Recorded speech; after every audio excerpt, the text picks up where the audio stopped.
All right, we're live right now. We'll let a couple people get up in the building. In here with my guy. Okay, so we got my boy say let's get the party started. All right, here we come. Let's get a few more in here, and we'll kick it off. Great day to be alive. Great day to be in here with my homie, man, and talk some ball. This is what we like to do. Super Bowl week is coming up now. Yes, sir. Yep, be a good time. Great time. All right, well, no longer to delay it. Let's go and get this thing going. What's good, Wagering World? It's your boy 5-Star in Vegas, and I'm broadcasting live as always from beautiful Summerlin, Nevada. This is the Wagering World, and man, I got a special guest in here today, man. He's been on the show before. He's a friend of the show, man, and a friend of mine, man. Such a blessing to have Garrett Williams in here, aka Houston Stressing. What's going on today, Garrett? Oh, not much, man. Just honored and blessed to be on the show with you. It's always a great conversation, and look forward to talking ball, man. Man, I just want to first of all say, as a Texans fan, man, we appreciate all the work that you put in, man. And you gave me my lucky shirt. I still wear that shirt. I had one of my biggest wins on the Texans on that shirt that you shipped me out that had the 713. Unfortunately, it doesn't apply anymore because our boy Diggs went to New England, which has worked out great for him in his career. But yeah, man, that was some great merch. And if you guys want any great merch, you make sure anything for the Texans and the Rockets to go to my boy's website. Give him the website real quick, Garrett. Yeah, HoustonStressans.com. It's STRESSANS.com. But yeah, that 713 shirt, man, that's a classic. I made one this last year with CJ and Christian Kirk, number 13, but unfortunately that connection wasn't too good. But I'm hoping supposedly Tank's going to get number 1 back. Maybe someone else will pick number 3 and we'll get a new iteration of 713 for the 2026 season. Yes, definitely, man. Great shirt, great designs with everything that you do, man. As I said, we really appreciate you as guys who follow the Texans with the work that you put in, man. I've watched your entire journey, man, and just keep going, man. Keep growing. You're doing a great job, man. Let's get to the past real briefly and talk about, since we haven't got a chance to spoke, at least on air, where people could hear the conversation about how the Texans season ended. In your opinion, what went wrong in Foxborough? Yeah, it was tough, man. I mean, I certainly didn't expect it to happen like that. I know most fans didn't expect it to happen like that, but I mean, obviously CJ Stroud played a bad game. I mean, there's no ifs, ands, or buts about it or getting around it. And what killed me was, the Pittsburgh game.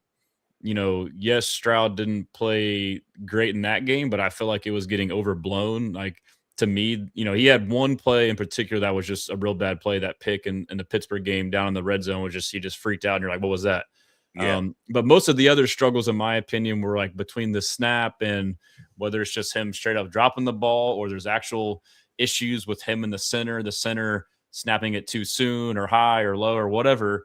To me, that was something that has never happened, in his career and it became maybe potentially something in that game where it did become like a temporary yips. And to me, that wasn't something that we had seen prior and something that I thought would continue to happen. But then that became the talking point by all the national pundits. Like, well, the Texans can win only if Stroud doesn't turn the ball over. And historically, his rookie season, he had a great year, barely turned the ball over.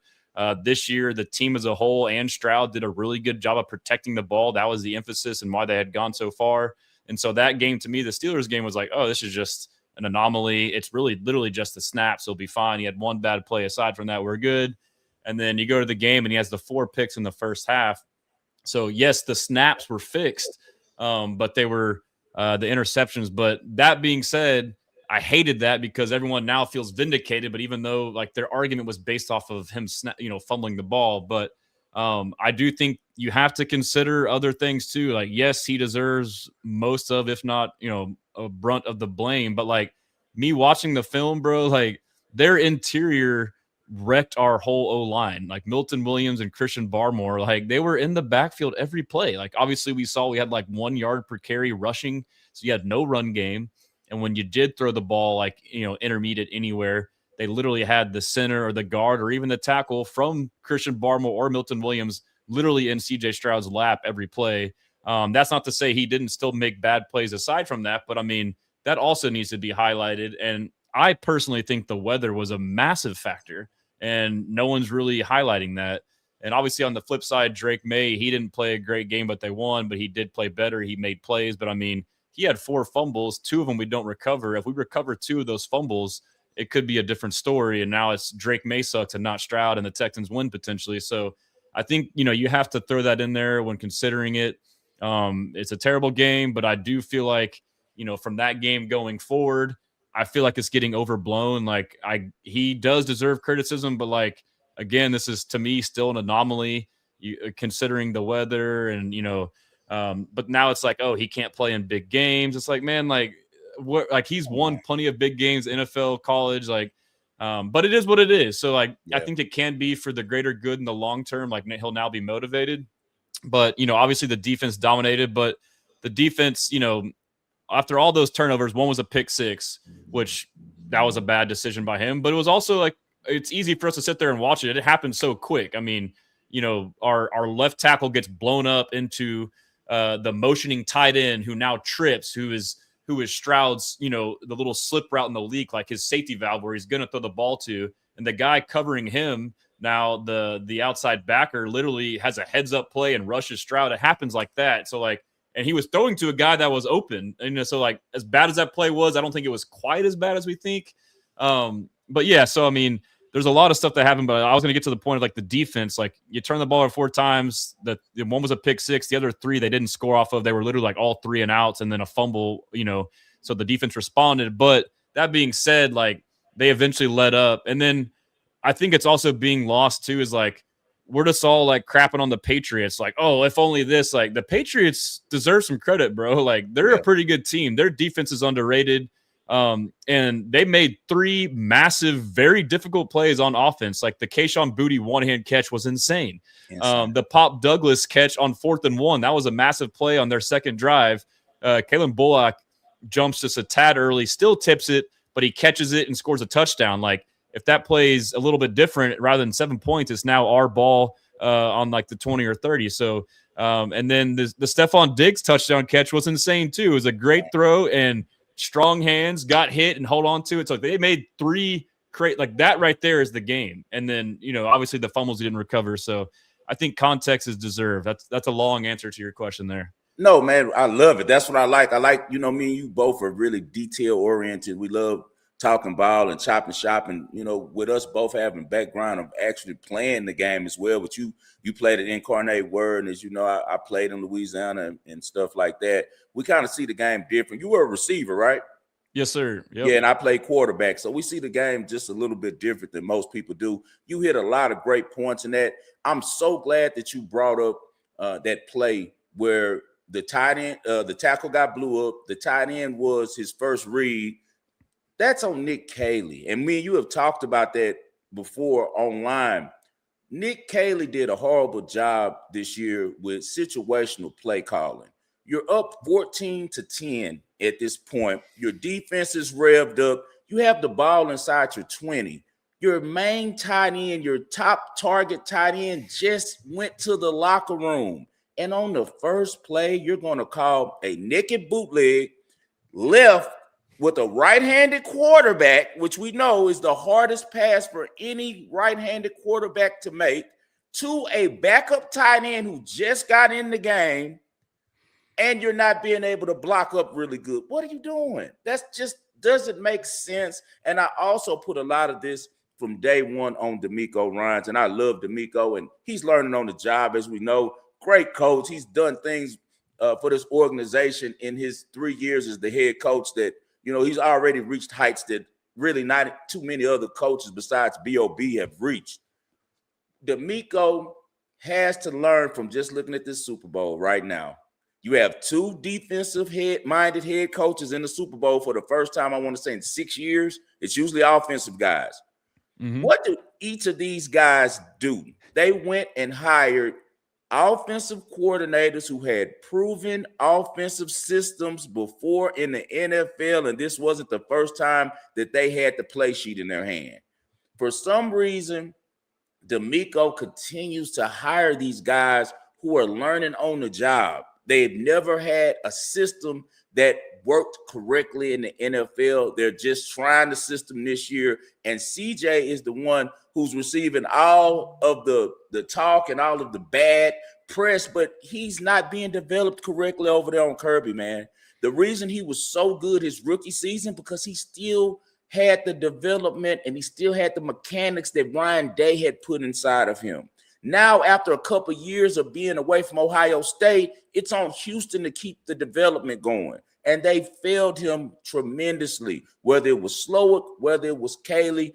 None of those guys work with the quarterback and keeps the quarterback's mechanics tight. Like those things, those turnovers, that's all practice, man. That's all practice and all emphasis. That's all week. They're supposed to be in his ear. 2 hands on the ball, CJ. Protect the ball, eat the ball if a sack comes. They're not telling them anything, man. They're just coming out and they're just running plays, and he's the one who's getting all of the criticism. But they have not done a good job developing. We know that 7, if the pocket's clean, he throws one of the prettiest balls we've seen. I comped him to Warren Moon, man. He's one of the best passers we've seen come through the NFL in the last 10 years, man. He's accurate as hell. But they're making him lose his confidence. And then another thing this makes me mad about D'Amico, okay? And I love him. Don't get me wrong, but he deserves also to receive some. Yeah, you're being fair. I agree. Yeah, he deserves some of this criticism because his quarterback is getting all of the criticism.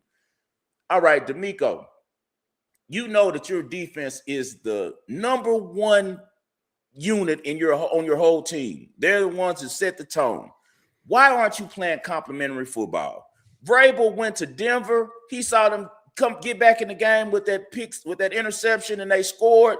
Guess what he told Josh McDaniels, who's a veteran? Josh McDaniels been in 10 Super Bowls, bro. Has 6 rings. Shut this shit down. That's what he told him. We're going to run the ball. Yeah. We're going to play small ball. 3-and-out punt. It's fine. If we punt it, who cares? We're going to let our defense get us there. D'Amico has not reached that level yet. And as I said, hopefully he's taking notes from these 2 coaches. Is Mike McDonald, same way. Like, I'm a defensive guy. Let me go find Clint Kubiak, bring him in here, 2nd-generation coach. We know he knows offense. We've seen the system before be successful. Here, Clint, you can have this. Go ahead, dude. Why isn't Clint Kubiak even our OC? Like, it should have been in Houston. He started with us. You know, I just don't get why D'Amico will not emphasize, look, I'm a defensive guy. I do a hell of a job on my side of the ball. Let me find someone who's a veteran on the other side of the ball who not only can call plays that we know have worked, also can play complementary football, but most importantly, they can develop CJ and make sure that mechanically he's playing football the right way. So I put this entire loss on D'Amico and also on Nick Caley for the way that he calls plays, man. He just is not – he's developing his system as he goes. And with the type of team that we have, we don't have time for that, man. It's go time right now. We could have easily been there instead of the Patriots if it's just a couple small adjustments that D'Amico made. But another thing is we said Vrabel has a lot more experience as a head coach and coaching than D'Amico. He's learning as he goes, and he's attention to detail. Yeah, I mean, he is known for his attention to detail, like manipulating rules. And like I'm watching the mic'd up from the Patriots, like when Ramondre Stevenson late in the game, they're literally trying to run the clock out in this true clock. He sees him on the sideline, comes and checks his gloves and wipes his gloves off, thinking, okay, we can't fumble. It's wet. It's snowy. I'm going to go to him and wipe his gloves off. So, I mean, the points you brought up too. So, you know, people can look at this as excuse making, but like your point about, you know, Dalton Schultz getting hurt. Like, okay, our top receiving target, literally his top receiving target. You're already missing Nico Collins, who's the best receiver. And then now Dalton Schultz, his favorite security blanket, a guy that one of the few guys on the team that he can trust in this offense that's supposedly more Patriots focused and it's more, you know, option routes, giving freedom to receivers to break a certain way based off of coverage or leverage. And Dalton Schultz is like seemingly the only single guy that he can trust that knows how to do it the right way. And that's a big thing we saw all year, especially early on. You know, the casual fan will see a ball sail to the right and the receiver go left. Like, oh, what a terrible throw. It's like, no, the freaking receiver is having a hard time being on the same page as CJ Stroud. And so now Dalton Schultz, the one guy he can trust to do it, is gone. And yeah, so like Nick Caley too, like I'm still obviously like I'm fine with him. You know, I'm still going to reserve judgment, but he does deserve criticisms. He's still a young OC, but you know, I may be over analyzing this, but my big thing was like the weather, bro. Like I, as a fan and having played football, it's like, okay.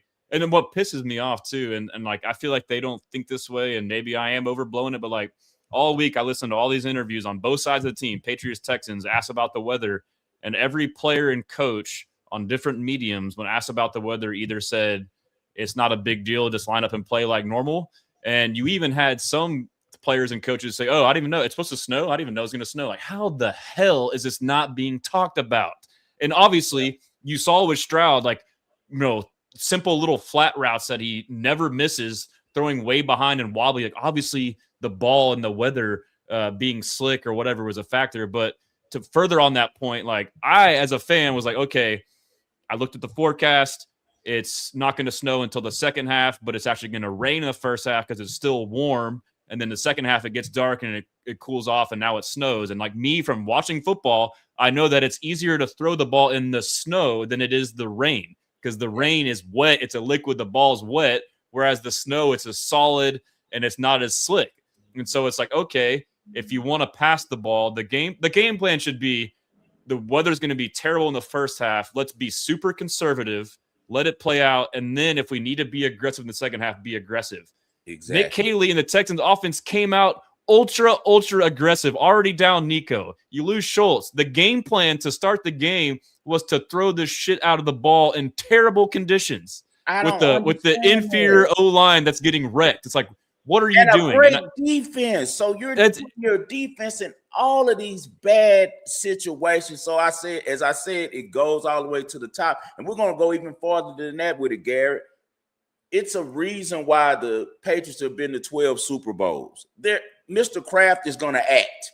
He saw last year, like, I love Gerard Mayo. He played for me. He's a good guy. We get along. But, hey, man, it's not working. You're out of here, right? Let me go get Vrabel, who understands the system, is one of the guys who initially started this Patriots dynasty that we had. We know he soaked up everything he could from Bill Belichick. He's Bill Belichick Jr. He's just like we got Bill again, but maybe just a little bit more fired up, a little bit better at communicating with players. Let's go get him. The first thing Vrabel does, well, let's go get Josh McDaniel because he knows how to run our system. Look at the jump Drake made from being a rookie to his second year. That's all Josh McDaniels, man. That's all coaching. That's all experience on the offensive side. And I hate it for CJ Stroud because when you and I watch football, we don't just look at the fluff. A lot of people just look at the bottom line. They don't look at the details. If you're watching the details, then you know that CJ Stroud has been immensely corrupted in his growth by his own franchise, man. It all starts at the top. Mr. McNair isn't a football guy. Cal isn't a football guy as much as Kraft has become over the years of owning the team so long. So he trusts Nick Caserio to do what he needs to do. He trusts D'Amico. D'Amico is so focused on defense, he still moves like a defensive coordinator. And there's nothing wrong with that because Mike McDonald moves the same way with Seattle, but he also was wise enough to go make the right hires. The most important thing for the Texans that they're missing, and I haven't heard of many changes coming, is offensive coordinator, offensive line coach. I don't see why they haven't just, look, man, we know this is the problem. Let's tear it down. We might have to start again, but it's okay. Let's start again. Let's go get John Gruden. Let's go do whatever we need to do, who we know is going to get in there and take CJ Stroud, get him back confident, get him running things that he's confident with and who understands situationally what we need to do to be successful in order for our defense to continue to dominate, because we only have a window, I'd say now maybe 3-year window, because Danielle Hunter's getting a little bit up there. You know, this is the time right now to move. They're going to sit on their hands, and they're about to bring Nick Caley back again. I don't hear anything. Have you heard anything about O-line coach changing? Is it going to be? Yeah, so I mean, I'm fine with running it back, but like I think the O-line coach was actually good. Cole Popovich, it was Okay. his first year, and the O-line was better numbers wise. But I would So you say think it's too, like, talent? It's roster talent then? well, like, I mean, look at the way they approached the O-line last year. Like any fan was like, okay, the Texans offense sucked last year because of the O-line. Okay, which part of the O-line? Okay, the interior. And then like our approach was to get Ed Ingram, who ended up being great. He's obviously a great run blocker, but not the best pass blocker.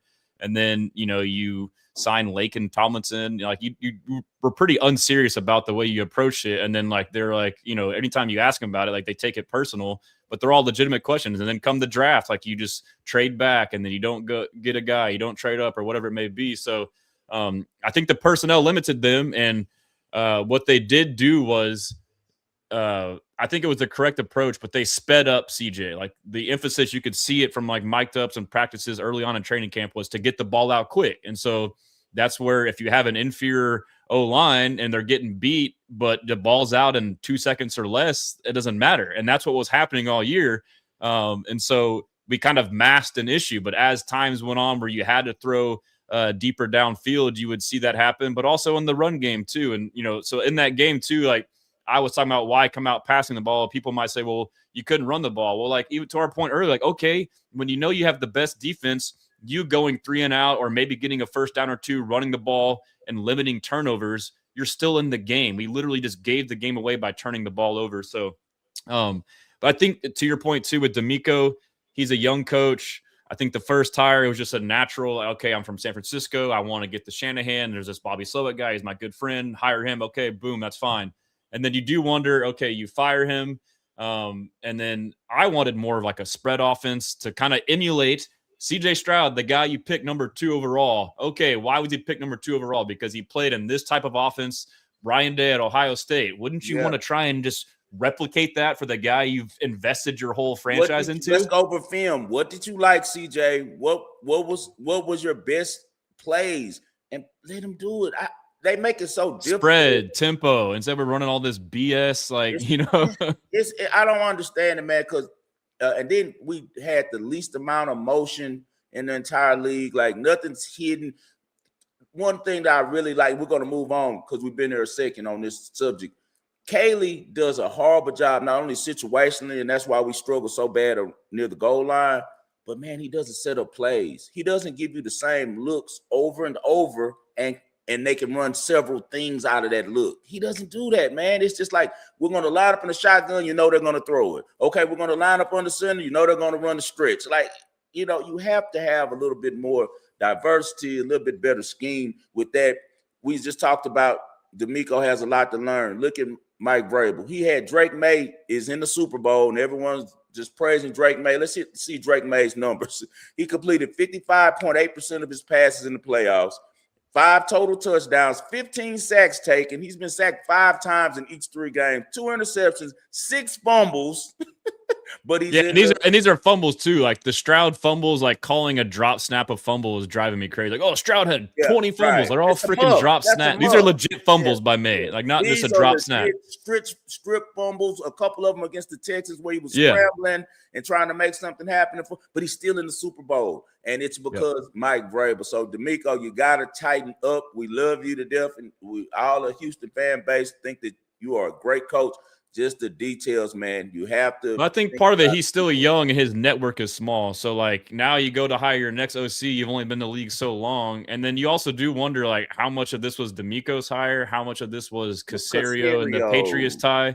But also, too, like, we argue for Clint Kubiak, but it was obvious, too, Stroud wanted out of that Shanahan system and wanted the freedom to make checks. So then that kind of eliminates Kubiak. And then now we're getting that. Him and Slowick go back to the drawing board. Let's have a meeting. We're all professionals in here because Slowick to me is adapt your system to people think that Slowick, I feel like that CJ played better in Slowick's system than he did in Kayla's system, but I know the numbers might say something different but if you don't look at the problems that occurred in the playoffs, really CJ had a really good year this year leading up into that concussion, and a lot of my followers are talking to me about the concussion like, man, maybe that was lingering. Like, we don't want to accept that, but if you think about it, since that concussion, he's played a lot different. He had just started humming when he ended up getting knocked out the game, and we've seen a different quarterback since then. But I think that the future is bright for not only the Texans, but D'Amico Ryans and CJ, and I think that they're going to figure out sooner or later. Speaking of CJ, do you think that they're going to extend him, or they're going to I heard they're working on the extension, or do you think they make him show and prove this year with another, he has one more year on his rookie deal? Yeah, I'm actually working on an article, but I mean, obviously, it's a no-brainer to do the fifth-year option because you'll lock him in around like 26 million. Which, regardless of your opinion on Stroud, like getting a quarterback of that caliber for that dollar value in today's market is a no-brainer. So you'll have 2 more years, but I think they extend him, and I think they're going to get him towards the top of the market. And a lot of people are going to hate it, but I think it's the right move. Like kind of like we just talked to, like the context. It's not just him. There's other things at play, but my reasoning for why I think they will is you just look at the track record. Like, if they draft guys early and they're the right character fit as far as like swarm mentality, work ethic, locker room, team player, that's very, fundamental to them. And looking at the bigger picture too, like we're talking about, like, he had, I say, one bad playoff game and the other Steelers game was bad. I think one terrible and one bad. I think, again, the Steelers game is, in my opinion, getting overblown, but like, regardless, let's just say 2 terrible playoff games. That's 2 out of like 54 games. We're going to sit there and hyper focus on these 2 because they happened recently, or we're going to look at the whole picture and be like, to me, it's like when I see something, I'm like, all right, you've shown me who you are. Like, right. To me, it's the same with the Nico Collins. Like everyone was like, oh, Nico sucks. He only had 1 good year. It's like, bro, I don't care. I saw it. Like, I know who he is. So, like, I'm not going to, like, everyone's like, have him prove it again for a year. Why? You just saw it. Wait for him to prove it again, and then now his price is way higher. It's up to the organization to get the best out of these guys when they've already showed it. That's the thing. Like you said, they showed it. CJ, one thing we know for sure, and you know that as being a guy like me who's a Houstonian and love all things Houston, the national media hates Houston. They've been like that a long time, and the reason why is because our teams and our city as a whole is a disruptor. Right, everything is about the coastal towns. You got, New York media, you got the Boston media, you got the LA media, you got the Bay Area media. They dominate most of these sports. What's the one city that always gets in their way? Whether it's the Astros at one time, whether it's the Rockets at one time, it's always the Texans, man. It's always Houston. So we're going to always receive the bad press because we're not amongst the elites, I'd say, when it comes to the fan base and the media coverage. So they really did a job on CJ. I felt like it was a horrible smear campaign, and they're trying to, what I call just a saying that I got amongst my people, is trick them out their spot. They're trying to trick Houston out their spot. So the CJ's gone, and then he goes somewhere else and shines, and now Houston is back in the situation looking for a quarterback. It's on the broadcast. Like, to me, like the broadcast has a lot of like weight into how narratives are portrayed just in any game. Like even like the Aziz Alshire hit, like the way Moose Johnson narrated that, like it was the worst thing you ever seen. Like that kind of set the table for, the fallout. And same with Stroud in that performance. Like it was bad, but like the way they were narrating it, they could have like been, whether this, they could have mentioned some stuff and it could have softened it. But like when they're all like, mention that he's the youngest quarterback to ever win a playoff game? Why aren't you mentioning that he had the least interceptions ever for a rookie quarterback, like games in a row without throwing a pick? That this year he protected the ball up until the playoffs when he had some bad games. Like you're not hearing any of this stuff about Drake May. If you watch it's just Drake May, this young quarterback, he's great, and you look how important coaching is. Tyler Shuck was horrible. Tyler Shuck was horrible in college. Now he has who over there? A great offensive mind in Kellen Moore, who used to be a quarterback, who has a proven system that works in it. And how does this kid look? So organizationally, they have to do a better job with CJ and with giving him the type of coaching that he needs to succeed, man. That's the whole problem with me. And as I said, the narratives are just bad. I haven't heard anyone say anything about Justin Herbert. CJ has more wins than Justin Herbert's, beating him in the playoffs head up. And you haven't heard anybody say, even though he's on his 9th season and he's sucked in every playoff game he's played, no one talking about, the Chargers need to get off Herbert. Is he the guy? No, all they're saying is get him more help. Bring him Mike McDaniel. Hey, they have the quarterback. This guy is the only guy who's ever lost in the playoffs repeatedly with Jim Harbaugh. Jim Harbaugh takes guys who have no business winning and teaches them how to win. J.J. McCarthy, Colin Kaepernick. Colin Kaepernick is so limited coming out of college, bro. And then he comes to the 49ers with Harbaugh and becomes MVP candidate, wins multiple playoff games, gets to the Super Bowl.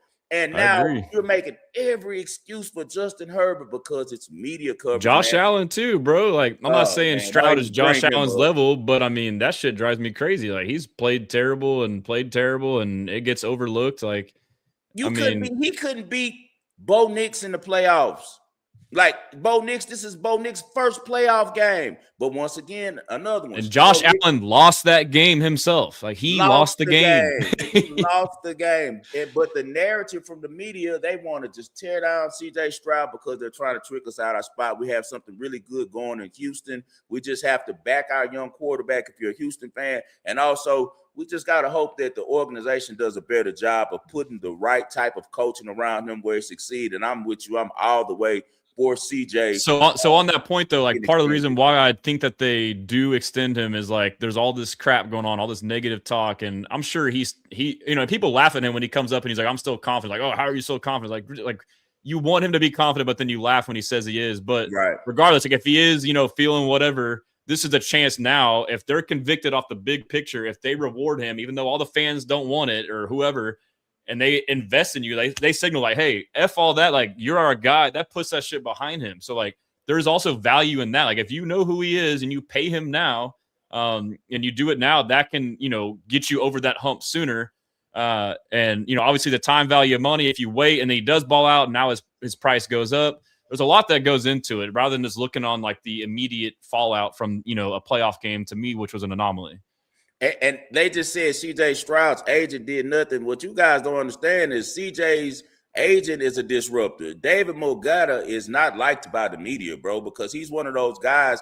First of all, he had Deshaun Watson, so that's automatically made him public enemy number one because he was able to get him the first guaranteed contract coming off of all of those allegations. So they don't like Mogata, and Mogata is also a guy that the Texans better be careful for as well, Gary, because he already doesn't really like the organization because of the Watson situation. Mm-hmm.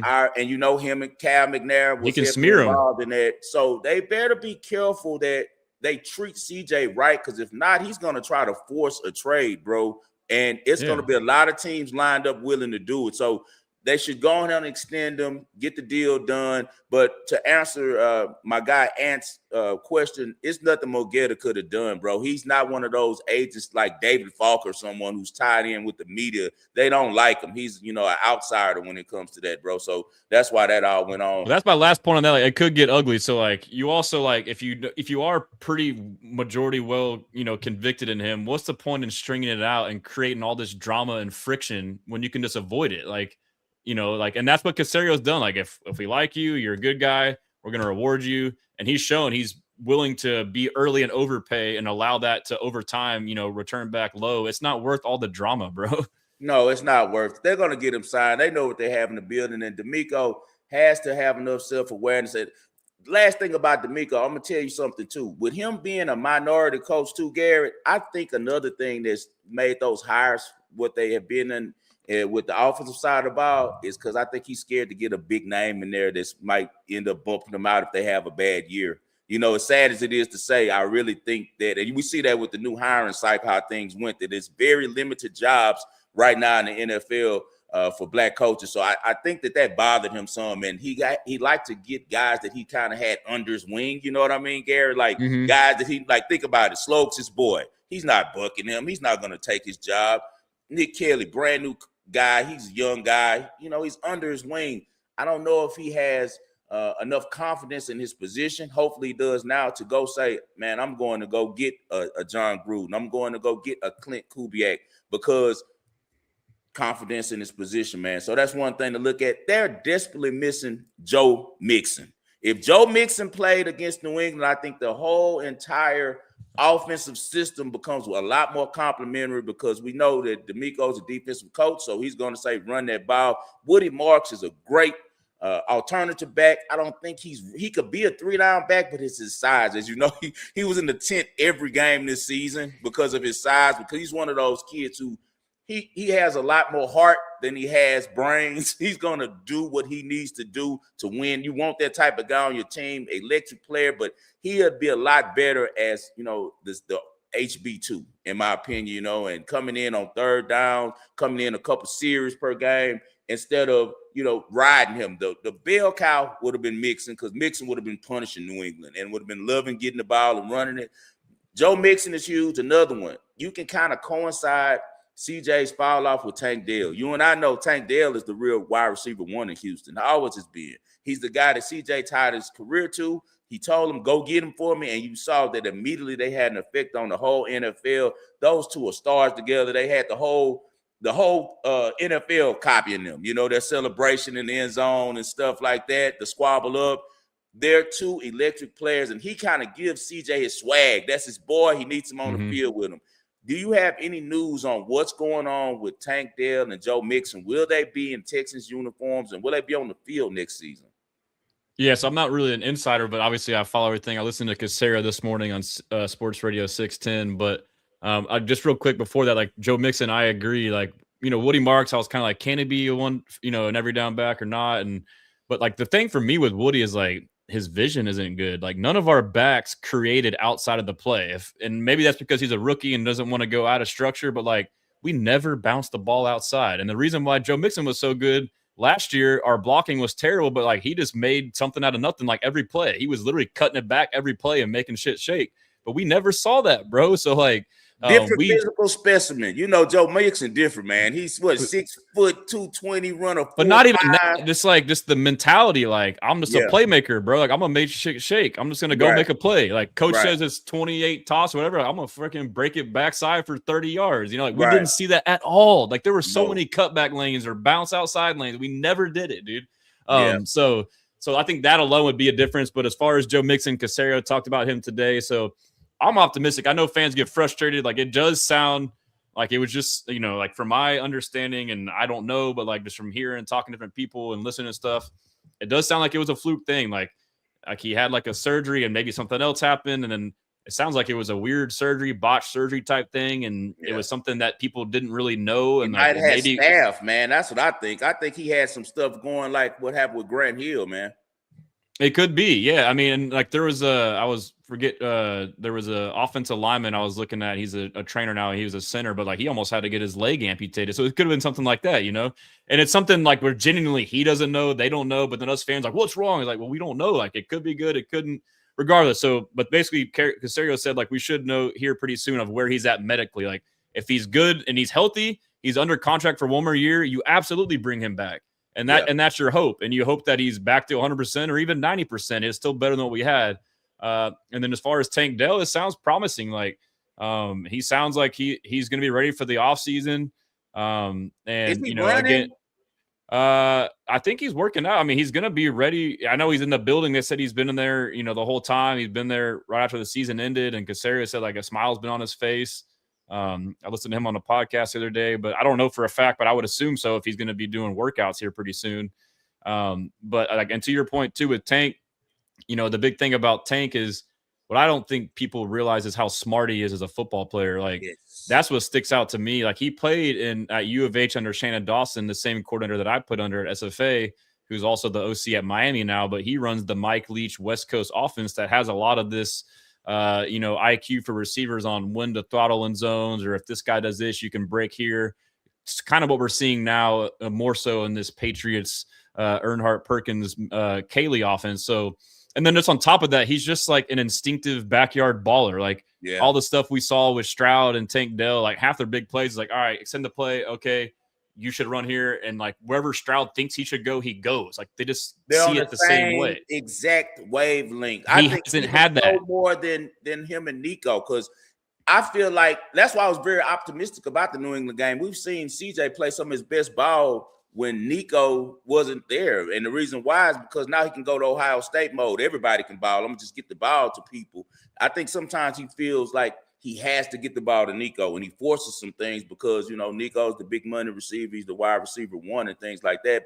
And he also doesn't trust anybody else, too, without Tank. He don't trust anybody without Tank, man. And Nico, but I have high hopes for those Iowa State boys, man. I got high hopes for those boys, especially the one kid, what's the kid? I think he's the next Jaden Nico. Higgins. Jaden Yeah. Higgins. He's the next Nico. He just needs reps, man. He has it. Yep. He's one of those guys that really has it. So the future is definitely bright. But the last thing on Caley that disappointed me, the system that he runs, right, comes from the same one that he got from the Rams, right? And we know what do the Rams do good? And now Kevin O'Connell took that system as well and went to Minnesota.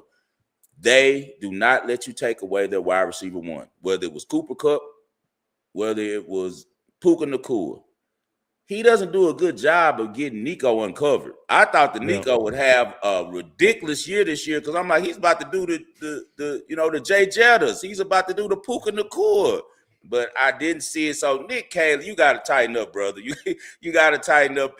You're obviously going to be around another year, but, man, please don't waste another year of this team. Let's go on and get to the Super Bowl, man, because this Super Bowl, Garrett, it gives us a lot of hope as Texas fans because, as I said, this is the first time two defensive coordinators have been in the Super Bowl in a long time. It's an opinion around the league and a very offensive league that you got to have an offensive guy as the head coach in order to win it all, but these two coaches are showing that you can do it a different way. But once again, it all boils down to you have to hire the right guy to run your offense. So we got Super Bowl 60, Santa Clara, last game of the season.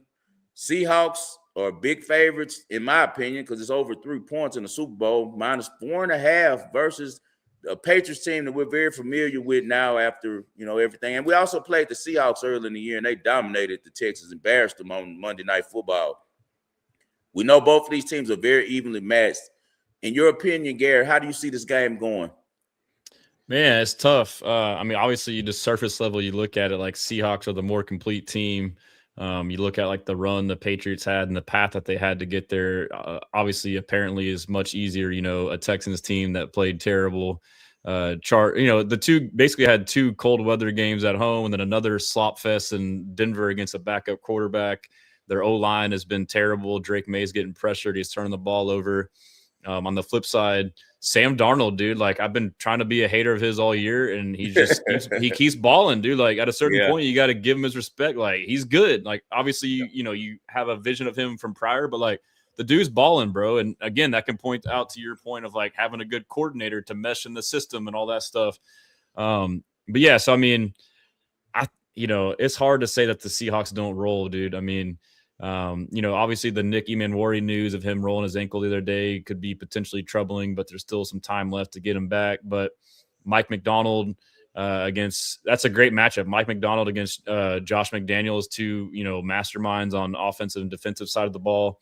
But, after me seeing, so I thought that offensively in the pass rush for the Patriots, that this would be a better matchup for them against the Seahawks than the Rams, because the Seahawks, in my opinion, are an elite defense, but a lot of it kind of comes from, stunts and twists and disguises, stuff like that, whereas the Rams had more of just the talent to beat you one-on-one.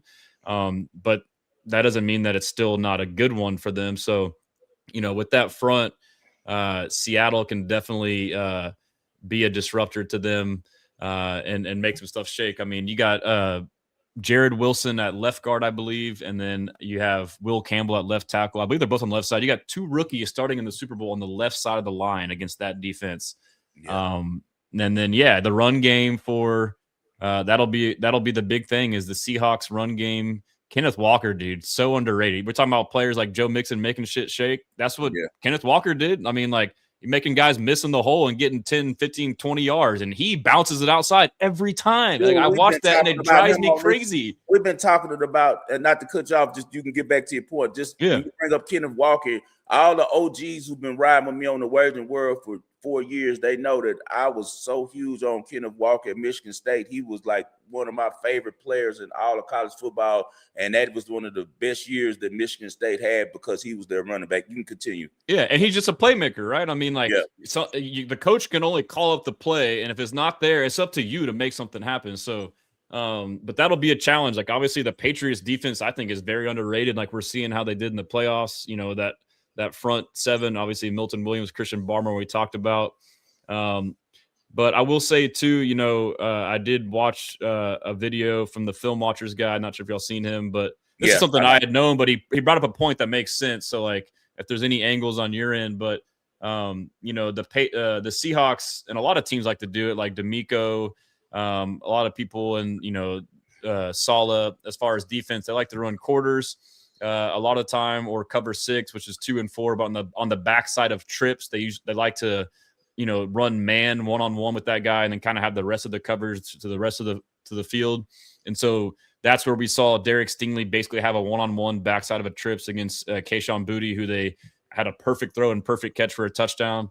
So there will be some opportunities for them to have that same, because Seattle does that too from time to time, that same one-on-one look. So now it's potentially Kayshon Boutte or Kyle Williams with a one-on-one deep ball, which to me, Drake May is one of, if not the best deep ball vertical down the field outside the numbers thrower. He throws that throw perfectly, dude. So, yeah. But I mean, I still think that the Seahawks roll, dude. I just don't.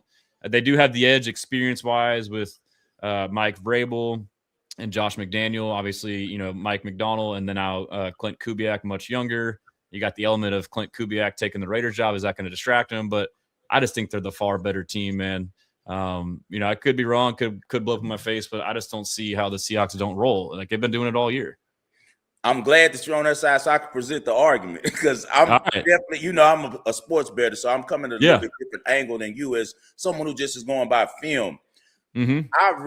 I love the Patriots in this spot. And the reason why is this number has ballooned, and it's because people aren't taking into account that the Patriots have played bad weather games, right? All through the playoffs, Vrabel has had to adjust to the weather, whereas in the Seahawks were at home, they had some pleasant weather, and we saw Sam Darnold play the best ball he's played of his career in the playoffs. He's done a really good job with that.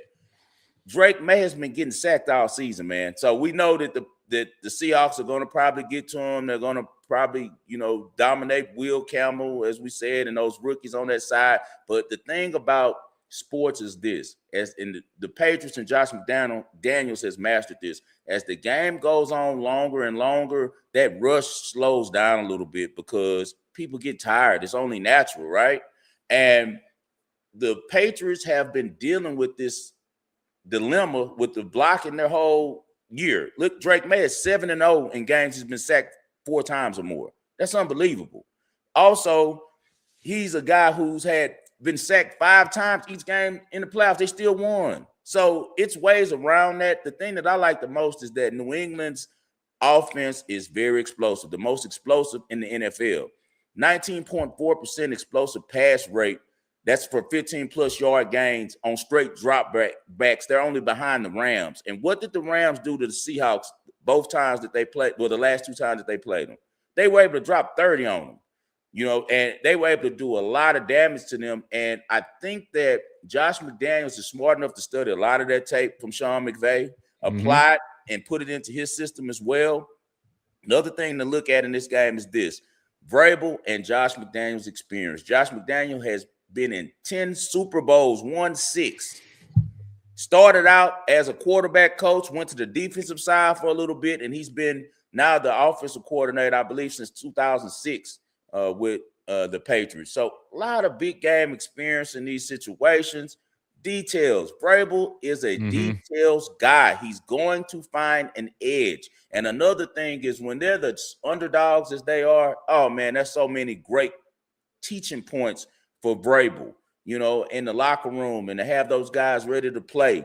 Another thing that I'm going to be looking at on this one is Sam Darnold's penchant to turn the ball over. Yep. Even though he's played clean in the playoffs, he led the entire NFL in turnovers. He had 20.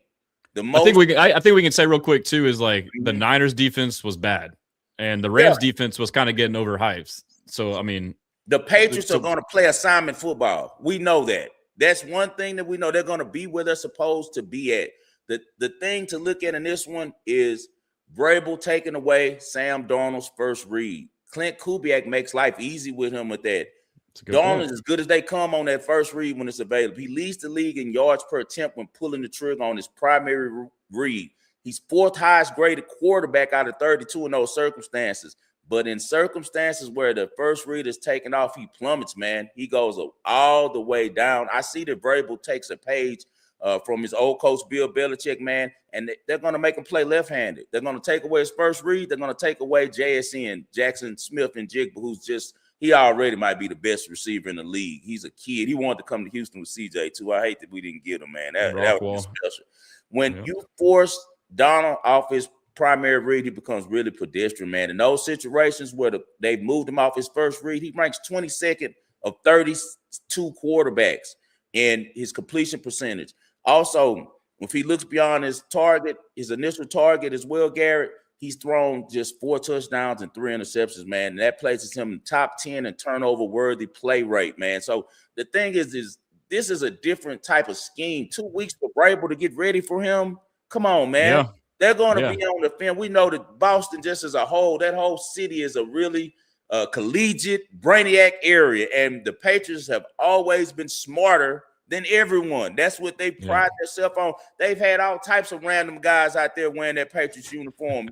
Nothing changes. It's the same thing. They're going to out-scheme you. They're going to come more prepared than you are. As I said, he had 20 turnovers, the most in the league, 14 interceptions. He just played clean the last 2 games. So that's something to look at. And Smith and Jigba is huge for this. The reason why is when he's looking toward him, he's 146 quarterback rating when he's throwing to Jigba inside of man-to-man coverage. When they decide to go zone, 116, so if they can eliminate him, we're going to see a completely different Sam Darnold. And I think that can definitely happen. Kudos to Sam Darnold for changing his career. He's had 30 wins in the last 2 seasons. That's a record for quarterbacks. He's the first USC quarterback. There's 26 quarterbacks from USC has been drafted. Storied university. None of them played in the Super Bowl. He's the first one who's ever played the Super Bowl. And it's usually because I don't like quarterbacks like that because they always have all of the talent on the offensive line and outside on receivers. So you can't get a good judge of what type of player they are because they're better than everybody at every position in the Pac-12 back then. So now I think that they finally have a quarterback in there because Sam Darnold just has tools. He's a guy that can throw the ball really well. He can scramble. He's a playmaker quarterback. But we know one thing about him, man. Clint Kubiak has helped him so much by allowing him to stay in the system. When he gets outside the system, it's problems. And that's why and he's had a run game. If they stop the run game, which the Patriots' run defense is really good. And then not only that, I'm being a hypocrite in the sense that I'm saying, as far as CJ Stroud talk, don't hyper focus on the recent, but then I'm hyper focusing on the recent as far as the Seahawks have propped them up and, their opponents may not be what they thought they were. Whereas, with the Patriots, the big knock on them, even going to the Texans game, their schedule was weak. But it turns out it may have been, but they maybe are still good. So that's part of it.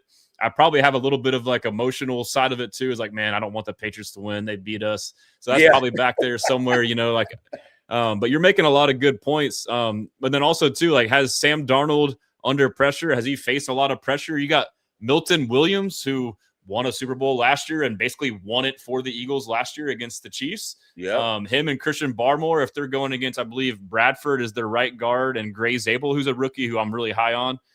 But if they're able to generate pressure on the interior there, we saw how interior pressure affects the game. So you're making a lot of good points. I honestly, I'm just going to enjoy it. I hope you're right. I would like to see a good game. But I wouldn't be surprised by everything you're laying out. That's all good stuff. It's going to be a classic. I think it's going to be a classic, and I think that the Patriots are going to steal this game at the end because Drake May's feet. He's ran for 450 yards this year, 4 touchdowns, but most importantly, 27 first downs. Those are backbreakers for defenses when they get in these third and long too. Long, and he takes off. As you know, he's an extremely great athlete. He probably could have been in the NBA just as well as the NFL. He comes from a hooping family. His family's dad and his brother Luke May were both hoopers at North Carolina, man. He chose the football route, and he's one of the best young quarterbacks that we've seen. But the thing also, Seattle, as we just talked about with CJ Stroud, we're okay, how are you going to hold him to these last 2 games when throughout his career he showed this? That's the same way I got to do with Darnold. Even though I agree. He's a turnover machine. He's a turnover machine. And even this year with all their success, led the league in turnovers, man. 14 interceptions, 6 fumbles given away. Seattle as a whole was -3 with their turnover margin this year because they don't turn you over a lot on defense. So that's something to look for. And then the Patriots were +3 with their turnover margin. And these are the details that I think are so integral to this game because Mike Vrabel, man, Mike Vrabel, I think so highly of him. Guys who've been watching the show know at the beginning of the year when Spread Astaire and I did our NFL preseason show, we were saying, what was the biggest offseason moves? He said a player. I can't remember who he said. I think Devontae Adams for the Rams, he said. I said the biggest move is Mike Vrabel coming to New England, getting his dream job, getting a chance to go back to the dynasty he helped build. All of the intel, all of the data that Mike Vrabel has in his brain from Bill Belichick, his own experience with the Texans as a defensive coordinator, being the only guy who had 10 catches for 10 touchdowns. He's a different type of football guy. He's a football guy if it's ever been a such thing as Mike Vrabel, man. So I think he's going to have those boys ready to play, man. That really attention to detail, dude, like we talked about prior, like him cleaning the gloves, like that's been bred into him through the Belichick era. Like like you said, they find any way they can to find an edge. Like you think of like an Ernie Adams where they're like doing all kind of crazy stuff. Like, yeah, that stuff matters in these big games. Every little, decimal point of an edge adds up. So, I mean, yeah, whereas you got Mike McDonald, who I think really highly of, but like he's inexperienced. And Mike Vrabel's been on this stage a number of times. So, I mean, you're making some good points. He's very inexperienced. And then now you go from, okay, so I'll give the offensive edge to the Patriots. How can you not? I mean, the second highest rated offense in the league is just what we've seen lately, but it was a lot to do with weather and also defense. That's true. They faced two of the best defenses, yeah. And now it's about to be the third. So they've already been battle tested, and now they don't have to deal with the weather. And they have a brainiac offensive coordinator. They have a detail-oriented head coach. They're a team that when they put on that Patriots uniform, they're used to being successful and winning as well. Patriots were 9-0 on the road this season. This is essentially a road game because they're not at their stadium. 9-0 on the road. That's something to look at. Now let's go to special teams. Our boy right from Houston, Marcus Jones. Yep, facts. What kind of this guy has the all-time punt return yards per average punt return in league history.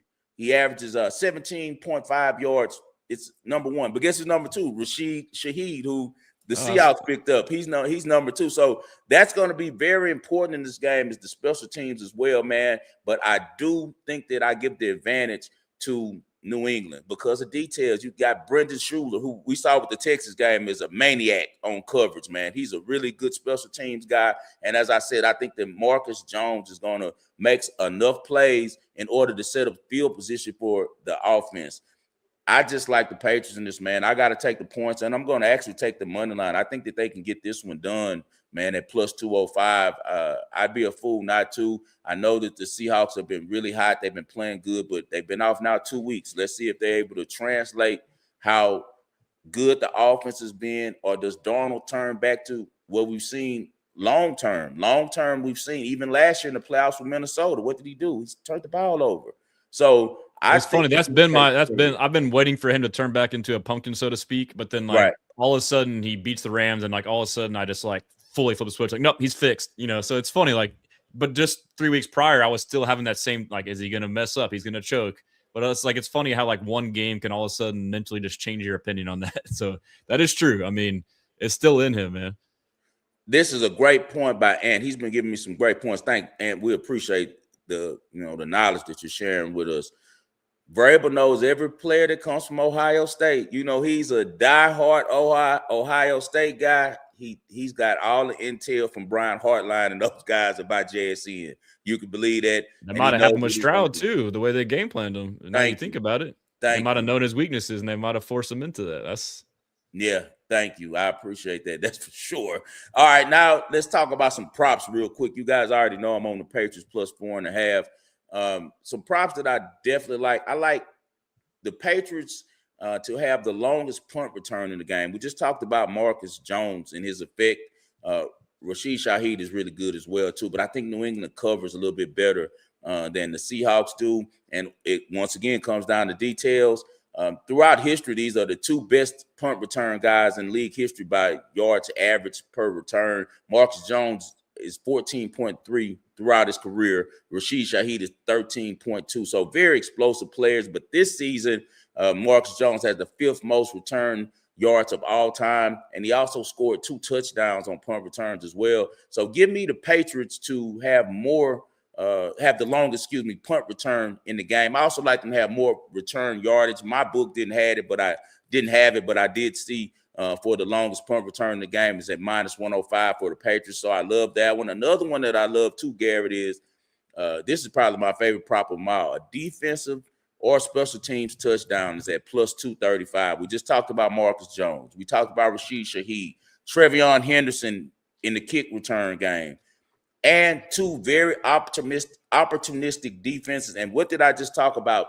The first read that Sam Darnold throws is usually out routes. He threw the most out routes on first reads in the entire NFL this year. You best believe Vrabel will be on it. And we saw from the Texans matchup how aggressive New England's corners are. They've always been that way. That's the way Belichick teaches them. You hold, you play tight, you play sticky. They can't call it every play. They're going to jump on one of those out routes. They're going to jump on one of those out routes to JSN. I love that one as one. I also love the Patriots to score a defensive touchdown or a special teams touchdown at +575. 2 quarterbacks, as I said, that both have turned the ball over this season. So defenses both can get in for either team. So that's a really good value play for me with a defensive or special teams touchdown at +235, and also the Patriots at +575 to score a defensive or special teams touchdown. I'll also find for you guys Marcus Jones to score a touchdown. It's really high. I'll give it to you guys when we get to the bottom parlay so that you can have that one as well. All right, enough about the Super Bowl. You guys know where I'm at on that one. Let's get a little bit to the future now. My guy just is fresh back from the Senior Bowl. Got a lot of intel for us, man. How was that experience for you going to the Senior Bowl? Is it still in Mobile? Is it in Mobile, Alabama? Yeah, it's in Mobile. Okay. Yeah, man, it was surreal, man. It was my first time, and I didn't really know what to expect. I mean, I'm just like a fan who created a page and all this stuff, and like in my media, my not media, but like I got to go and kind of like see what it was like to be like legit media in a sense, to go like interview players. And I'm there, like as soon as I get there, I got out of my car. I'm trying to like meet up with my friend that I made friends with, like a Niners guy, and I'm on the phone, and someone says like, "Hey, what's up, Stressens?" And it's freaking Cole Popovich, the Texans O-line coach. Wow. And I'm like, all right. Well, but before that, I pull up and I see Caserio talking to Drew Rosenhaus. I'm like, oh, that's crazy. Like, this is wild. Right. Like, he's right there. I'm like, all right, don't interrupt him. Like, he's doing his thing. And then all of a sudden, Cole Popovich approaches me. And I talked to him for like 10 to 15 minutes, like super chill, super down-to-earth guy. And then, they have 2 practices throughout the day. And after each one, you can go on the field for 10 minutes to talk to players. So go down there, interview a couple of players, turn around, and I see Nick Caserio and Frank Ross. And I'm like, oh, shit. Like, what's up, Nick? I'm so-and-so. And he's like, yeah, I know who you are. I was like, damn, dude, that's crazy. So talked to Nick Caserio. Couldn't have been a nicer, cooler guy. Like, obviously, I have my criticisms for him as a fan, whatever you want to call me. So I was like, yeah, sorry if I am ever too harsh. He's like, no, man, y'all got a job to do or whatever. Y'all, you just love football. Like, no, I get it. So, like, hearing that from him, like, man, this guy is like super down to earth. Like, he don't give a crap about us. Like, in your head, you think that like, oh, they might get upset. Like, they don't care. Right. But it shows that they also know and see stuff online. But so it was dope to see him and Frank Ross. Frank Ross is awesome. They were actually talking about, people don't want to hear it, but there was a John Carroll receiver, Tyron Montgomery, who's got a pretty special story of like how he wound up there. But he like balled out that first day, and like they were just like glowing, like, man, you see that John Carroll guy? I was like, yeah, man, I was actually tweeting, making jokes when as soon as I saw his name, I was like, y'all are gonna draft him, because they're both from John Carroll. So is Nick Caley. Are they? Yeah. So there's a Nick big Caley John and Caserio went to John Carroll. Yeah. And there's like there's 1 or 2 more. There's like a guy, and so that's like people talk about the Patriot stuff. There's also like the John Carroll stuff. But supposedly John Carroll, it's in Canton, Ohio, and it's like known to be, it's a Division III school, I believe. It's like known to be like a breeding ground for coaches. Like like Nick Caley went there already knowing I want to play there to learn to be a coach. Like that's what he said. Yeah. So there's that element too, and the kids from the Woodlands too. So it's like, man, like I know we joke. Woodlands. Yeah, but like look him up. Look at it, Tyron Montgomery. Look him up. And you'll see him on Twitter. What kind of size does he have? I think he's kind of like me, like a typical Z receiver, like 6'1", 190. He's like a Z type receiver. I would say more of like a Z, Or Z? Okay. like opposite of Nico is Yeah, what I opposite mean. But he Nico. could do slot, yeah. But he's like athletic, going up making plays. What stood out with him for you? Was his hands? Was I his think he had a balls? basketball background, so it's kind of like Tank Dell type movements, like Okay. like kind of wiggle and like stick. And he went up and got the ball a couple times too, like covered, went up and got it. So I mean, kind of like a basketball player type. And he's explosive, and From Houston, he played some good high school football as well. So yeah, I wouldn't be surprised. That'll be a good look late. You can never have enough weapons, when it comes to offense. Yeah, I mean, his story is like he somehow got thrust in there last second and then balled out. Like, he was one of the top receivers, bro. Like, up there with all these big dogs. And I forget his story. Like, I don't know if it was family and went here and then went there. Like, everyone who ends up, going somewhere small, like, there's a reason why. Like, I think he was, I may be wrong, but I think he was going to be a walk-on to play basketball at LSU. Okay. And then I think COVID happened. And then, like, his brother was a quarterback at, like, a small school. And so he started running routes for him, and his brother's like, bro, like, you should play receiver. And then he went and played receiver. Like, I think that's what it is. So he's new to the game. But yeah, he had a couple releases, like good diamond releases on slants, showing like that outside move and a good jab step and juking guys. But overall, like, I went into it as far as like the Texans angle. For me, I think we need O-line, obviously. Yeah. Potentially running back. Potentially tight end, like a blocking tight end is what I want, who can be a good receiving tight end. And then, interior defensive line. So I mostly watch the trenches. I actually have access to the film and kind of watching the film as well. But so guys I was looking at was Keelan Rutledge from Georgia Tech. Like a 3rd, 4th round pick. He's a guard who can play probably both guards and center. I thought he did pretty well, but the main thing with him is like he's a bigger guy and he's a mauler and he's like finished to the whistle, got the right attitude.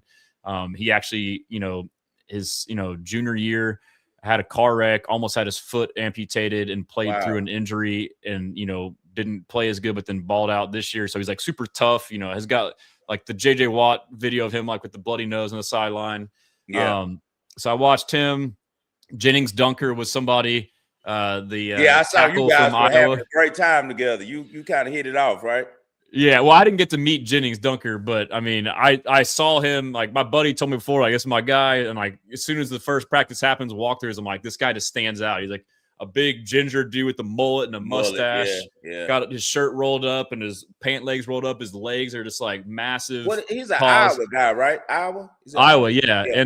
And what's crazy for me is like most linemen are like big, but he's like big and like vascular almost. He's like a muscular big guy. Right. But he's a tackle who can project to play guard.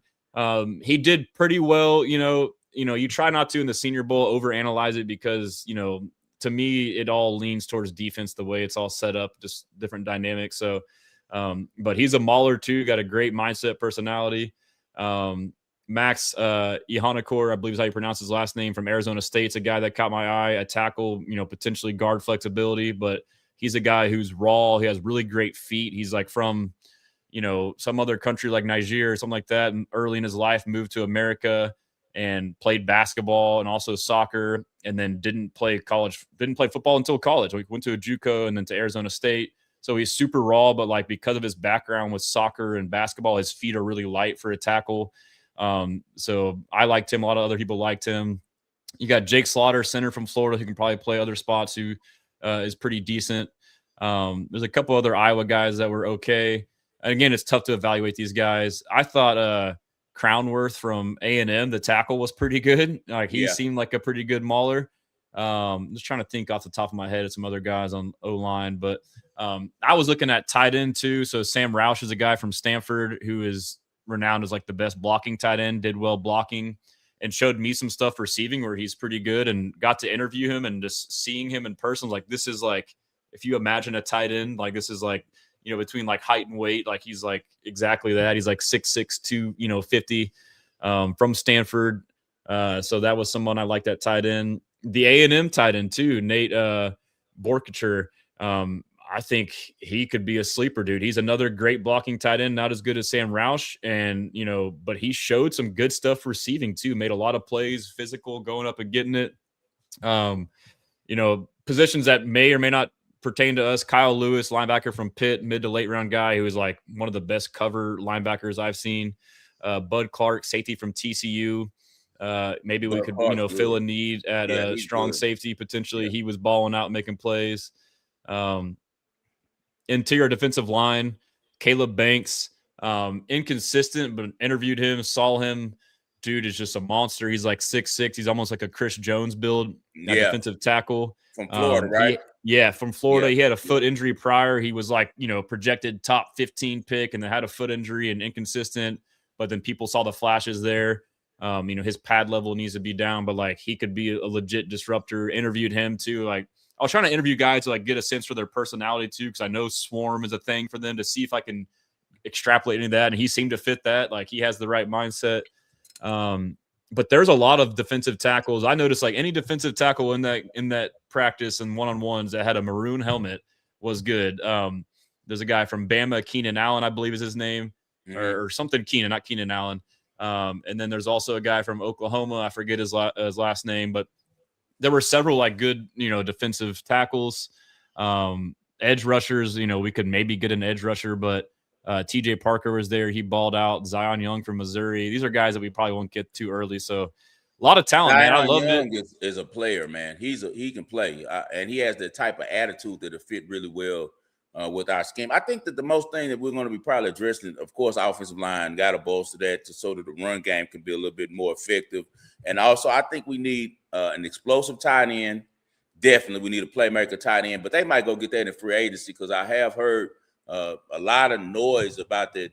We were interested in several of the tight ends that are coming up, and then D tackle for stopping the run, because we don't have a lot of weaknesses on the defense, but one of the areas they could shore up would definitely be run stopping with the defensive tackles and with the linebackers.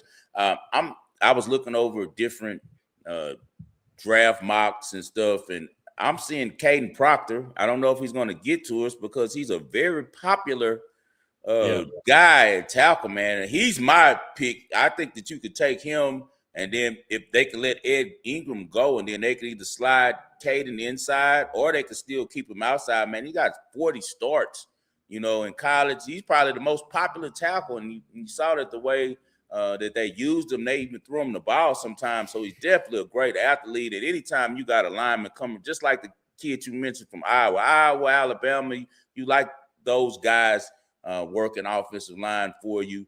And also, who else did you mention that stuck out to me about on defensive line? Oh, the kid from Florida. He's also good as well. I'm also hearing a little about Blake Miller. If they got him, that would probably mean that they would switch Titus Howard to left guard, and then they keep Urseri, of course. He's probably the best young lineman that we have right now. But they're saying he's rock solid. At Clemson, he had 54 starts, just gave up only 2 sacks and only 2 blown run assignments. So that's really good. And Daniel Jeremiah is predicting that we take the Monroe Freeling out of Georgia. I'm not familiar with him as much. Is he an underclass? He's nice. I don't know if he is, but I watched his tape, and he's a stud left tackle who can play right tackle. I need to look at Miller too, but I mean, for me, like I love, like, so a lot of these guys weren't at the Senior Bowl that you're talking about, but for me, like I love the position we're in. Like I feel like our needs, although we do need offensive line, and obviously it's still early, there's free agency, like it's not as glaring in the position we're in. The positions we need that we're talking about, I feel like there's plenty of options, and I do feel like they will probably get an offensive lineman. They love this versatility. I know a lot of us hate it. Like we want to know our 5 and that's it. But they like guys that can play inside, outside. Yeah. And a lot of these guys we're mentioning can do that. And so, I mean, I think it's a prime spot to trade back, and you still get one of these names we're mentioning. Yeah, you can trade back. My boy Lance Zerline, shout out Lance. I'll be on his show. I saw Lance at the Senior Bowl, man. He's awesome. Yeah, that's my dog, man. That's a good dude. Him and John Granada, them the homies right there, man. Hall of Fame radio duo, and man, it's Houston as it comes. Those two, I'll be with them tomorrow on ESPN 97.5, back home where it all started for me at, man. I'll be on the bench actually at 9 a.m. Central Standard Time. So you guys. Tell him I said what up. I definitely will. You know that I wouldn't be surprised if Lance is watching the show right now. But Lance is saying in his mock that he sees the Texans taking Caden McDonald from Ohio State, who's a playmaker. He's a monster. So if he's able to fall to them, I don't know if D'Amico with his defensive background will be able to pass up on a player like him. And Matt Miller, who's also a really good draft dude, is saying that we're going to look at Dylan Thiemann, who's the Oregon safety. That kid is a ball hawk. He's everywhere. And they said if they get him, we could bring him closer to the line. They're looking maybe second round at pick 38 if he's available. And then they were saying that Caleb Bullock, you know what Caleb is, he could just roam now and make things happen. But the consistent pick, and I saw that you said this kid as well, was Jadarian Price. I love Jadarian Price. And he had so much tread left on the tire because, as you know, Jeremiah Love was the lead back on that team. So he has a lot of juice, man. When he came in the game for Notre Dame, he was really good at pass blocking. He was good in the pass game. And, man, he reminds me of Zach Charbonnet. He runs really hard, you know, really a lot of straight line speed, a lot of explosiveness. And kick return. And he can kick return. So Texans Wires has us taking them. And you also said that you expect us maybe to look at them too, right? Yeah, and again, too, like I kind of like hate doing mock drafts because it's like, especially before free agency, and I know they don't draft for need, but it's like, you know, like if Joe Mixon if he's back and good, then it's like, okay, it's kind of hard to justify that. But yeah, I mean, him and even Jonah Coleman, like the Washington running back, I mean, but you know, we talked about it, like whether it's free agency or draft, we need something at running back. So yeah, shout out Black Lion, that's my guy. He knows what he's talking about. But yes, for sure. Yeah, my guy. Shout out my boy Joey, my Rustin homie, man. What's up, Joey? He says Nussmeier look good at QB. Nuss, you know, before Nuss got injured, I kind of comped him to Tony Romo, so he definitely might have an opportunity to play at the next level.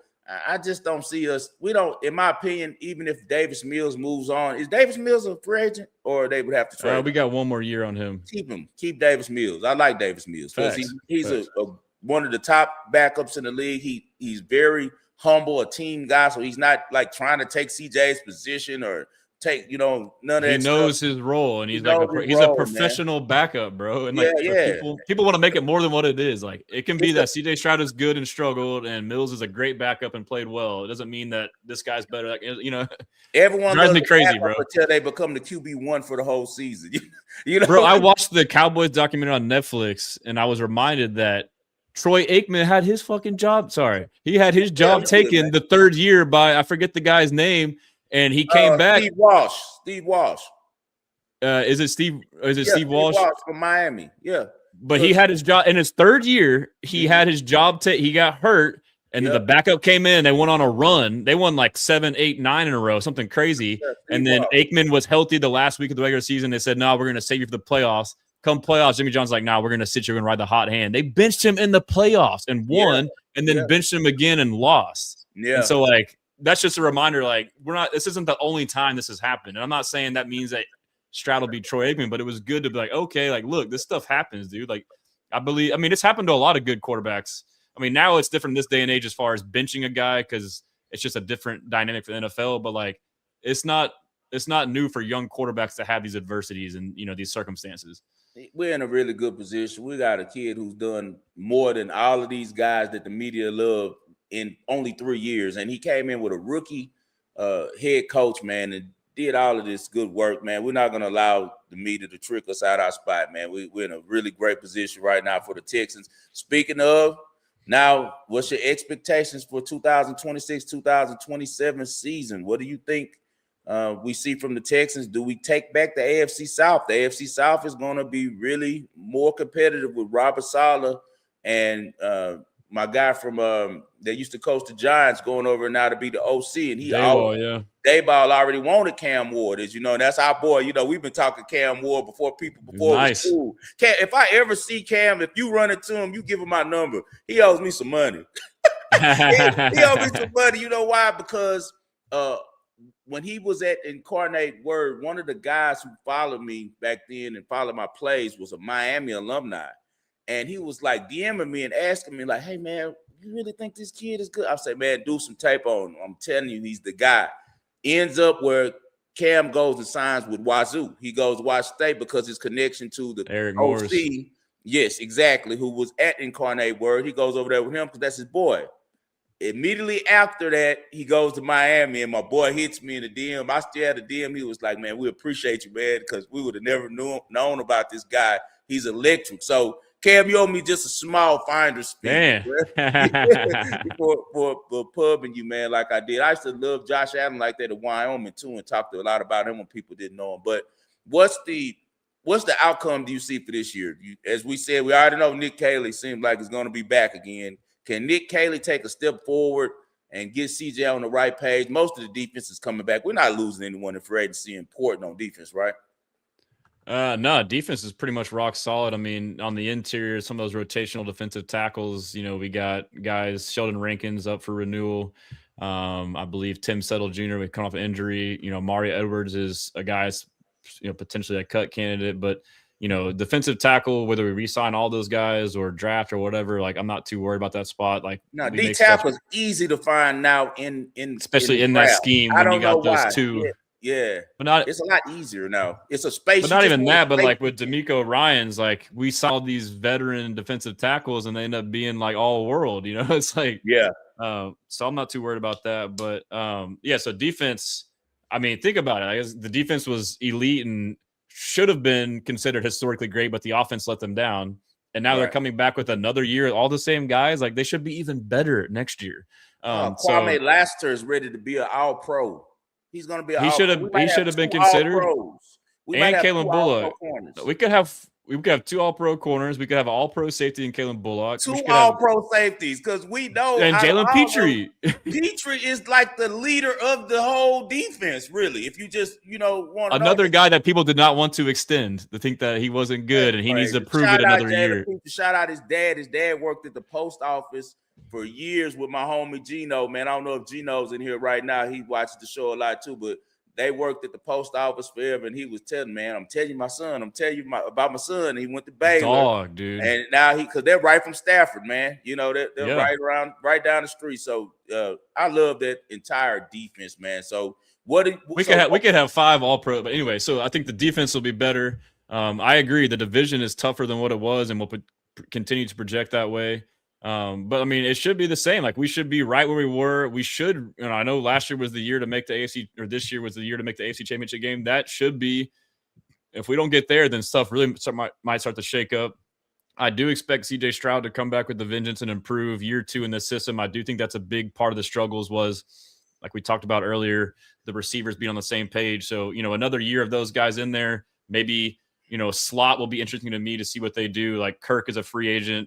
He was underwhelming. I thought he was going to be that veteran who knew how to run all these option routes, but it seemed like they weren't on the same page. So he wasn't that security blanket for Stroud. So is Jalen Noel now thrusting that, or do they move Tank to the slot? Because now he kind of has that mental side of it and that chemistry. I missed one thing. I'm sorry. I didn't keep up with the contract on that.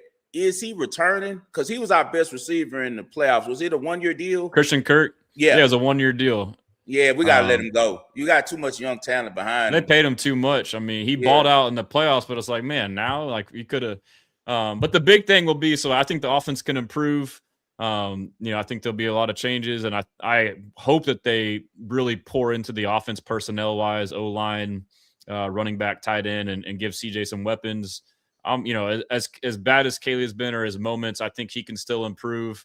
I think a lot of it was made worse by he wants to be an interior rushing team, and your interior O-line sucks. So, I mean, Jake Andrews, they'll probably bring him back, but, like, could they decide to upgrade at center? And, it's probably unlikely to make a run at someone like Tyler Linderbaum, but, like, do they find someone in the draft or, elsewhere, another free agent or trade? Like, that's a big thing, too. It's offseason. We all look at free agents. Caserio likes to trade for guys that are fringe cut players. So, there's probably names out there that none of us are thinking free agency that are basically free agents via trade. But I think Stroud will bounce back. Like, I know what I saw. He played a great year last year until the playoffs. It wasn't flashy, sexy. He played within the system, played smart football. And then, the big thing for me was the big thing last year. It's more evident after the end of this season is getting a first round bye if possible, or even a 2-seed or a 3-seed. Yes. You need a home game in the playoffs. Like maybe worst case is Stroud just sucks in the cold, even though we hate to hear it. Like maybe that is true. Okay, well then get a home game at NRG. We know how the Texans defense is at NRG. So that's the focus, is don't start off slow. We started off slow last year because of the offense and figuring things out. And if not for that, we could have won, all 5 of those games we lost in the, first 8 games, and you could be looking at a top seed, and that could have changed the whole outlook. So I feel good about it. Yeah, I feel really good about them. I think that it's their division still to lose, even though I do like what Liam Cohen has showed. That's probably now our rivalry in the division is Jacksonville, but Tennessee will be coming because they've always had a defensive identity over there. And now you got Robert Saleh. So that's good. And he made an excellent hire at the OC position. We're going to see a real jump in Cam Ward's play, man, with Dayball now coaching. So we have to be careful of that Tennessee Titans team as well. Overall, I expect it to be a really strong division, but I expect a great season and a bounce back season for CJ and that offense. Hopefully, him and Kayla can get on the same page, man. That's what I'm really hoping about. And also, a thing to look for with the Texans this season as well is, can we get Joe Mixon back in the fold? If not, can we find a bell cow running back in order to feed the ball to, so we can shorten these games and allow the defense to dominate the game? That's very important to what the Texans are trying to do, because CJ is such a tantalizing, quarterback with his ability to put the ball any spot all over the field. It makes it where you kind of want to use him and become a pass-happy team, but you don't need to play that way, man. They need to get his passing attempts down to 22, a game or something like that, man. You don't want it to be efficiency. We want him to be efficient, man, a highly efficient quarterback, and have some play action, man, because we know that when he has these play action spots after the runs being respected, he's one of the few quarterbacks that you can trust is going to hit these guys on these 50-yard posts that are open to get behind the safety. So I think that it's going to be bright. It's crazy because entering this season, my picks for the Super Bowl were the Texans versus the Packers from what I saw last year. Both teams kind of go through some injuries happen with the Packers where, they end up losing the main key component to their defense and Michael Parsons. Now, I kind of think that we can still get that matchup this year. And I think that definitely the Packers and the Texans can both get there. It won't be easy. We know that, but we do know one thing for sure. The Bills, the window is closing. Josh Allen, be careful for Mahomes, because I don't know if he's going to be able to play with the way he loves to work out and keep himself fit, and the access to wonder drugs he has with his bankroll and who he is. He'd probably be ready to play first week, even though right now they're saying he won't be. I would not be surprised if he pulls something off to be there. Watch the Bears. The Bears will be a good team next year as well. I'm real excited. The thing about football is it's so a great thing about the NFL is that, like these two teams that are in the Super Bowl, they were both 60-1 to get to the Super Bowl. That's crazy. Neither made the playoffs last year.